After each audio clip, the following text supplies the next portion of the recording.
And at the point where we're jumping in here, we're more than halfway through the downloadable content at this point. Hawk and the followers have made their way down through the portion of the tower, the Grey Warden prison. They're now at the base of that tower area, and they need to make their way across this area and come back up the other side before they can take on this ancient evil. So what I'm going to do is I'm going to let Randall kind of run through from this point, and then I'll explain a little bit more of what's going on.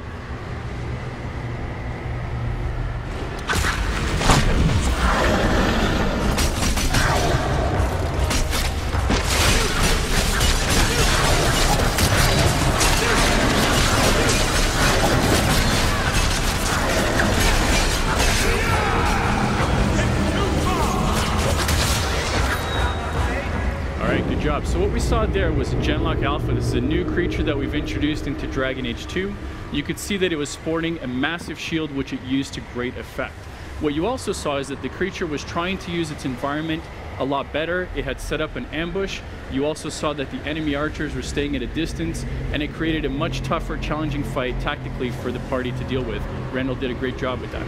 As we move up towards the tower now, Hawk is approaching a third and final seal, which he has to break 3 of those in order to get to this ancient evil.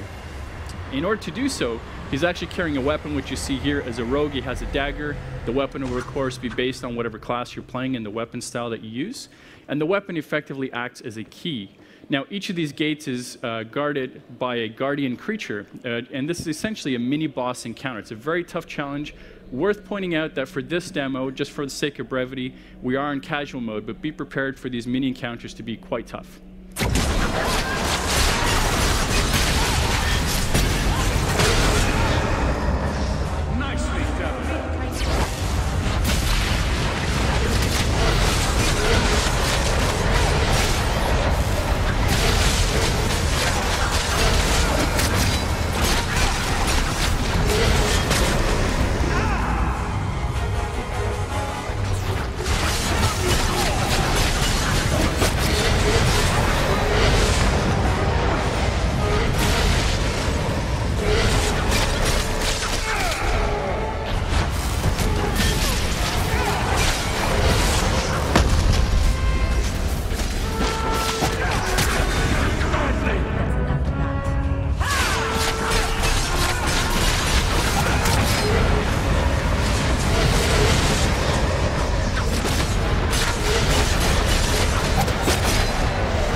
Good job, although we lost Hawk there for a second.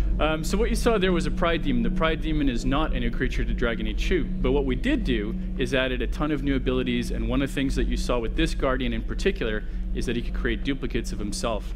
So Randall, there's a couple different ways to approach this, but Randall sort of took the Route 1 method, which is just hack away at as many of these to try to suss out which one is the real creature and then take that on. Now that he's defeated the Guardian, he actually can break the seal by using the weapon, the key, and using one of these pillars. You'll note that each of the pillars actually has a different bonus that can be applied to the weapon, and every seal has different bonuses as well. So what this means is, as a player, I can actually completely customize how I want this weapon to behave and what kind of bonuses I want based on my playing style. The really cool thing about this is that you can actually take the weapon outside of the DLC back into the main game or into future content as well.